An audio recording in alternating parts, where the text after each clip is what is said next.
I was like,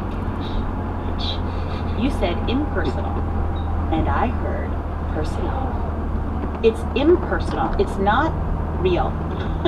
You know? No. And my experience with Broad City was so people are telling me who I am in proximity to this character, and I'm believing their perception, and that's confirming my natural inclination as a comedian, somebody who's only really wanted to do comedy since a little kid. That's confirming that I am that person, that I am the character.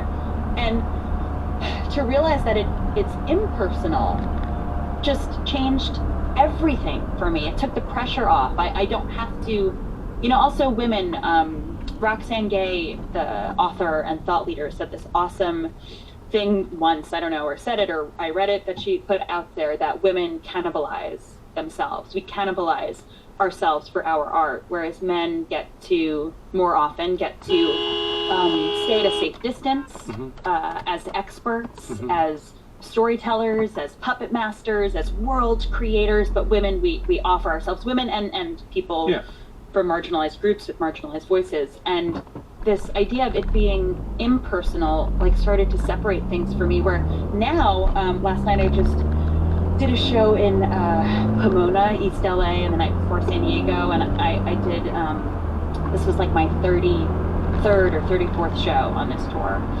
And I was talking to myself before. I have this whole ritual now where I talk to myself out loud for an hour or an hour and a half before my show, and just take a walk around the neighborhood that I'm performing to.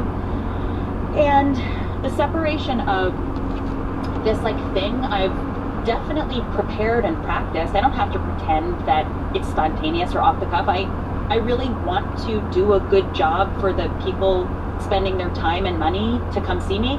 It's not, there's this thing in stand-up where it's cool, and you pretend that you're just coming up with it. But at least at the point with this material in this hour, I really want to do a good job. And I take that time to separate my personal, private experience, the feeling that it feels like in my body to perform for people. That's not going to be shared. And separating that is so helpful for me. And that's part of taking that pleasure, to know what it feels like in my body on that stage.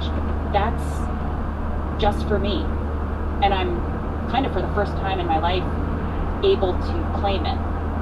I think any time that you are a performer with the same name as your own self, there is this always this dance, and I find it between closeness and distance. And I got to tell you, I loved hearing you talk about all this stuff today, and I'm so glad we